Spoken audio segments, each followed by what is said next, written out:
Football की तरह life में आप तब तक आगे नहीं बढ़ सकते जब तक आपको मालूम ना हो कि आपका गोल पोस्ट कहाँ है। एक ऐसे लड़के की कहानी जिसके पिता मजदूरी करते थे और जिसकी माँ नौकरानी थी, जिसके परिवार की आर्थिक हालत बहुत ही कमज़ोर थी, पैसों की कमी थी, जिसे डॉक्टर्स ने यह कह दिया था कि अब आपका कुछ नहीं हो सकता और खेलने के बारे में सोचिएगा भी मत। लेकिन आज वही लड़का दुनिया का सबसे बड़ा और सबसे महान फुटबॉलर कहा जा रहा है।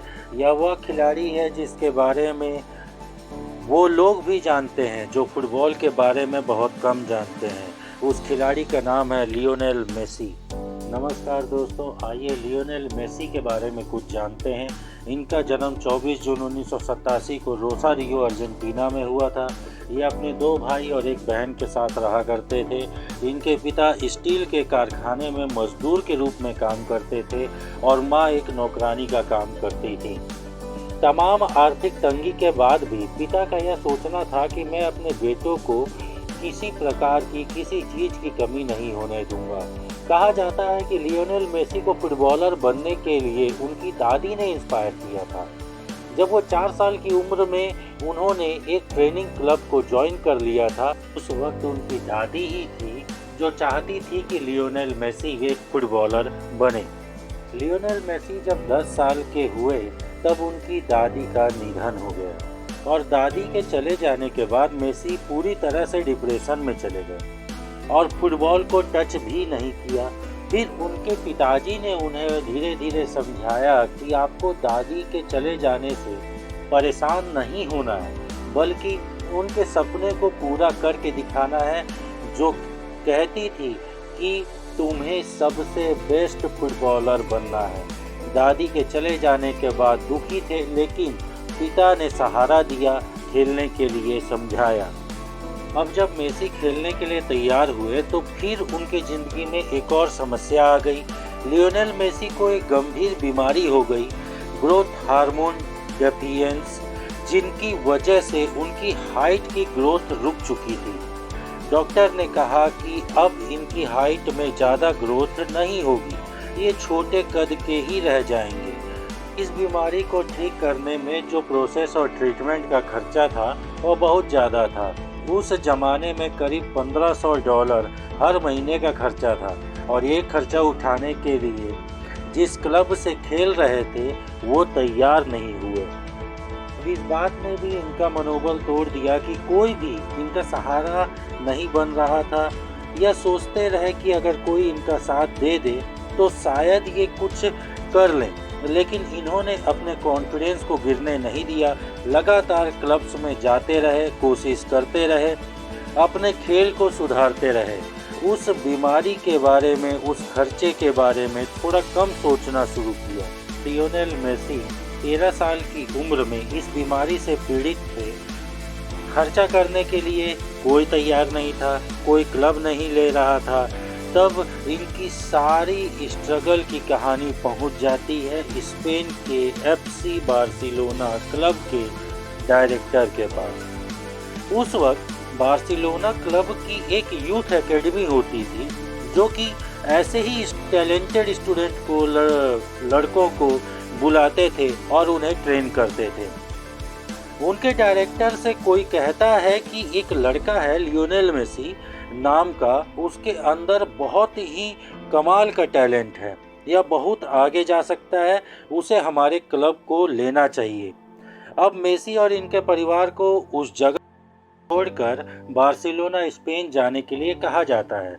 लियोनेल मेसी और उनका परिवार तैयार हो जाता है और वह स्पेन के बार्सिलोना में जाकर रहने लगते हैं। लेकिन डायरेक्टर को अभी भी यकीन नहीं हो रहा था कि लियोनेल मेसी बढ़िया खेलता है, जिसकी वजह से कॉन्ट्रैक्ट साइन नहीं हो पा रहा था। डायरेक्टर ने लियोनेल मेसी को खेल देखने के लिए उसे ग्राउंड में बुलाया। अब जब खेल उन्होंने देखा तो उनके पास में कॉन्ट्रैक्ट साइन करने के लिए उस वक्त कोई भी पेपर नहीं था, तो उन्होंने टिश्यू पेपर पर कॉन्ट्रैक्ट साइन किया और उसी वक्त से लड़के की जिम्मेदारी लेते हैं और उसके खर्चे, इलाज और जिम्मेदारी उनका क्लब एकेडमी उठाता है। 17 अगस्त 2005 को वो अर्जेंटीना के लिए अपना पहला मैच खेलते हैं और कमाल करते चले जाते हैं। उस वक्त अर्जेंटीना के महान फुटबॉलर डिएगो मैराडोना कहते हैं कि जब मैं मेसी को खेलते हुए देखता हूँ तो मुझे ऐसा लगता है कि मेरे बाद यही लड़का इस देश का नाम रोशन करने वाला है और इस देश का एक महान फुटबॉलर बनने वाला है। लियोनेल मेसी की 5 साल की उम्र में एंटोनेला रोकुजा से मुलाकात होती है, फिर वो एक दूसरे को पसंद करने लगते हैं और फिर वह 13 साल की उम्र में स्पेन चले जाते हैं और बार्सिलोना में जाकर के रहने लगते हैं। और जब दुनिया उनसे गर्लफ्रेंड के बारे में पूछती है तो वह इस सवाल पर आकर रुक जाते हैं, अपनी कहानी को बताते नहीं हैं, दुनिया की नज़रों से छुपा करके रखते हैं। 2009 में अपने टीम्स के लिए यूएफए चैंपियन लीग जीती थी और जब इंटरव्यू चल रहा था तो इंटरव्यूअर ने पूछा उनसे, क्या आपकी कोई गर्लफ्रेंड है? फिर उसके जवाब में उन्होंने कहा हाँ, और वह अर्जेंटीना में रहती है। ये उन्होंने दुनिया के सामने स्वीकार किया कि उनकी गर्लफ्रेंड है और फिर उनकी गर्लफ्रेंड भी बार्सिलोना आ करके रहने लगी। सोचिए दोस्तों, एक ऐसा लड़का जिसके पिता मजदूरी करते थे और जिसकी माँ नौकरानी थी, जिसके घर में पैसों की तंगी थी, जिसके तमाम चुनौतियों के बावजूद, जिन्हें डॉक्टर्स ने ये कह दिया था कि इन्हें डिसऑर्डर है, अब ये नहीं खेल पाएंगे, इतनी तकलीफ़ों के बावजूद क्या कमाल कर दिखाया इस बंदे ने। मैं यही कहना चाहता हूँ कि जीवन में तकलीफ़ें, चुनौतियाँ, मुश्किलें आती हैं, आपका अपना आपका साहस, आपकी दृढ़ शक्ति ही आपको आगे लेकर जाती है। इसीलिए तो मैं कहता हूँ, किसी ने क्या खूब कहा है, तू रख हौसला वो मंजर भी आएगा, साहिल के पास चलकर समंदर भी आएगा। थक कर ना हार है मंजिल के मुसाफिर, मंजिल भी मिलेगी और मिलने का मज़ा भी आएगा। जाते जाते लियोनेल मेसी ने क्या खूब कहा है कि मुझे बेस्ट हेयर स्टाइल और बेस्ट बॉडी की ज़रूरत नहीं है, मुझे सिर्फ एक फल दे दीजिए और मैं आपको बताऊंगा कि मैं क्या कर सकता हूँ। और 2022 में अपने देश अर्जेंटीना को फीफा वर्ल्ड कप जिताकर लियोनेल मेसी ने अपने आप को साबित किया। इसी तरह आप भी अपनी ज़िंदगी में आगे बढ़िए, अपने लक्ष्य को हासिल कीजिए, सकारात्मक रहिए और जीवन में तरक्की करते रहिए। धन्यवाद।